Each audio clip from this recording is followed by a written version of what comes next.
Bang, mana hadiah tahun baru gua? Ih, apaan tuh di kantong? HP baru? Hah? Power bank? Bukan juga. Terus apaan dong?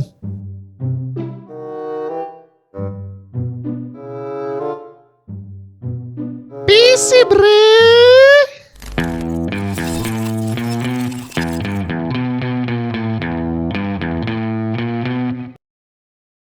Asik kali ya, dapat hadiah surprise tahun baru, PC baru bre.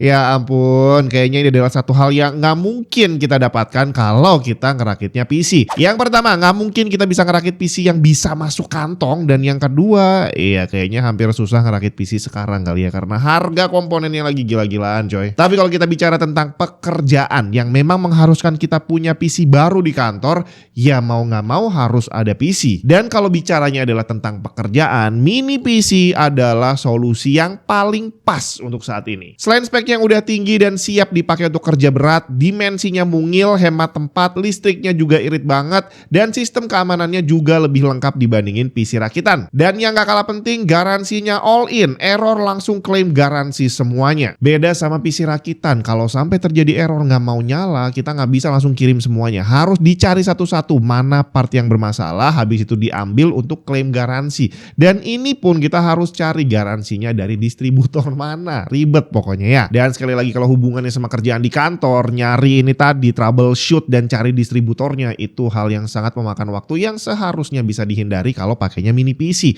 Error langsung kirim semuanya, dapat ganti baru kali ya. Ini adalah Asus Expert Center PN54. Mini PC dengan segudang prestasi. Dari speknya dulu aja kali ya. Ditenagai CPU Ryzen AI terbaru yang bisa kita pilih. Mau Ryzen AI 5340, 6 core 12 thread, atau Ryzen AI 7350 8 core 16 thread. Dimana untuk yang satu ini adalah versi Ryzen 7. Dan baik Ryzen 5 maupun Ryzen 7 sudah dibekali AI capability dengan adanya NPU generasi terbaru yang menawarkan performance up to 50 TOPS. Meningkat jauh dibandingin generasi sebelumnya yang hanya bisa ngasih up to 16 TOPS. Integrated graphics-nya menggunakan Radeon 860M untuk versi Ryzen 7 dan Radeon 840M untuk Ryzen 5. Memori terpasang 32GB DDR5 5600 yang bisa di-upgrade up to 64GB. SSD terpasang NVMe Gen 4 1TB, tapi totalnya ada 2 slot NVMe, jadi masih bisa di-upgrade sendiri. Dan kalau mau upgrade, gampang banget bre. Jauh lebih gampang dibandingin ngupgrade PC rakitan. Karena Asus Expert Center PN54 ini bisa dibuka tanpa perlu pakai alat apapun. Tinggal buka locknya, slide penguncinya, dan kebuka deh. Tinggal pasang RAM atau SSD-nya. Connectivity-nya luar biasa komplit. Di bagian belakang, nggak kalah sama PC rakitan yang pakai dedicated GPU. Ada satu port HDMI, 2 DisplayPort, dan satu USB-C 40GB per second yang juga support display. Jadi total mini PC ini bisa terhubung ke 4 monitor sekaligus. Selain itu masih ada satu USB-A 10GB per second, satu USB 2, dan 2 port LAN 2,5GB per second. Selain bisa meningkatkan bandwidth jaringan dan meningkatkan network redundancy, secara keamanan juga akan lebih baik karena kita bisa mengatur tugas kritikal tertentu untuk menggunakan network yang terpisah. Di bagian depan ada 2 USB-A 10GB per second, satu USB-C 10GB per second, satu audio jack, tombol power, dan Copilot. Untuk fitur Copilotnya sendiri, akan ada penawaran upgrade gratis layanan Copilot Plus PC yang bikin Copilotnya ini nggak cuma bisa ngetik tulisan doang, tapi juga bisa image generator dan fitur automatic real-time translation. Cuma program upgrade gratisnya ini nggak setiap waktu ada, jadi mesti rajin-rajin ngecek promo untuk region Indonesia. Untuk wireless connectivity, kita bisa pilih versi Wi-Fi 7 atau Wi-Fi 6E, di mana dua-duanya udah pakai Bluetooth 5.4. Sebagai bonus yang nggak ada di versi sebelumnya, mini PC ini udah dilengkapi internal speaker dan internal microphone. Oh iya, ada sensor fingerprint juga di bagian atasnya yang membuat mini PC ini cocok banget untuk keperluan pekerjaan yang mengharuskan kita menyimpan data kantor yang rahasia. Meja kerja di kantor juga bisa kelihatan rapi banget karena PC-nya bisa diumpetin di belakang monitor. Tinggal pakai mouse dan keyboard wireless, mejanya kelihatan bertema minimalis deh. Dan semuanya tadi terbungkus dalam bodi kecil dengan volume setengah liter aja dengan bobot hanya setengah kilogram. Dan nggak cuma kecil, tapi sangat tahan banting. Beda sama PC rakitan yang jangankan jatuh, salah baca doa aja kaca casingnya bisa pecah bre. Tapi mini PC ini udah melalui banyak tes penyiksaan dari shock test, vibration test, humidity test, high temperature, low temperature test, dan penyiksaan lainnya, dan dia lolos semua bre. Sekarang kita lihat performance-nya. Cinebench R23 single core Ryzen AI 7350 dari mini PC ini berhasil mencatat skor 1935,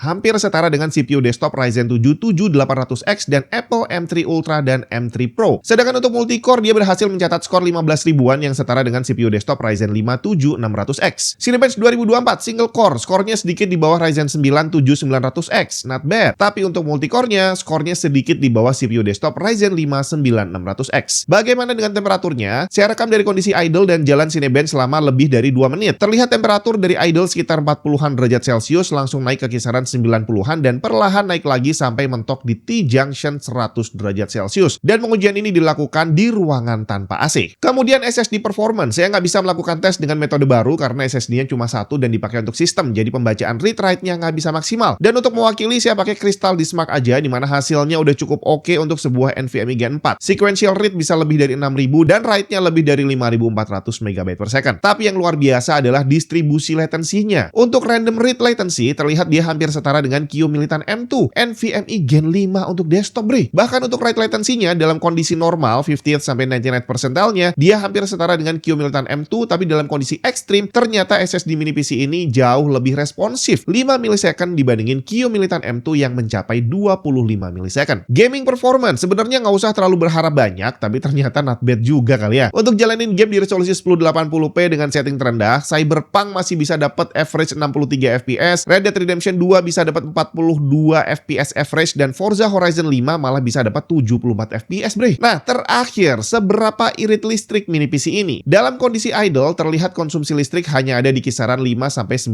watt aja. Kemudian untuk browsing dan kerjaan ringan PC lainnya, dia hanya pakai listrik di kisaran 7-15 watt aja. Saat dipakai nge-game, tentu saja konsumsi dayanya naik, tapi masih terhitung irit banget, cuma ada di kisaran 60-80-an watt. Sedangkan saat dipakai render yang mempekerjakan CPU sampai 100%, konsumsi dayanya ada di kisaran 80-an watt, tapi nggak sampai menyentuh 90. Catat ya, ini adalah konsumsi daya keseluruhan PC-nya, bukan hanya CPU-nya aja. Itu dia tadi Asus Expert Center PN54. Kecil bodinya, tapi performance-nya nggak kalah dengan PC desktop yang jauh lebih besar. Untuk pekerjaan udah pasti lebih efisien dan efektif. Sama-sama dipakai kerja berat, tapi listriknya jauh lebih irit. Dan kalau dikaliin sama jumlah karyawan yang ada di kantor, mungkin 10 atau 20, penghematan listriknya bisa terasa banget. Siapa tahu setelah menghemat listrik, bisa dikonversi menjadi bonus tahunan, ya kan? Apalagi sekarang komponen PC macam RAM dan SSD harganya lagi gila. Setelah ngerakit PC yang harganya nggak karu-karuan, jangan sampai listriknya juga tetap boros-boros aja. Untuk after sales, Asus ini termasuk yang paling enak. Kamu nggak perlu susah-susah cari distributornya. Biasanya kan bingung tuh, ini dikirim kemana ya? Kalau pakai Asus, kamu tinggal datang ke Asus Service Center yang udah tersebar di seluruh Indonesia. Nggak perlu pusing cari distributor, kirim ke sana langsung diberesin sama mereka. Dan untuk mini PC ini garansi resminya 3 tahun, bre. Saat video ini dirilis tepat akhir tahun 2025, Asus Expert Center PN54 ini belum rilis resmi di Indonesia. Semoga aja tahun depan waktu rilis harganya nggak ikutan segila komponen PC kali ya.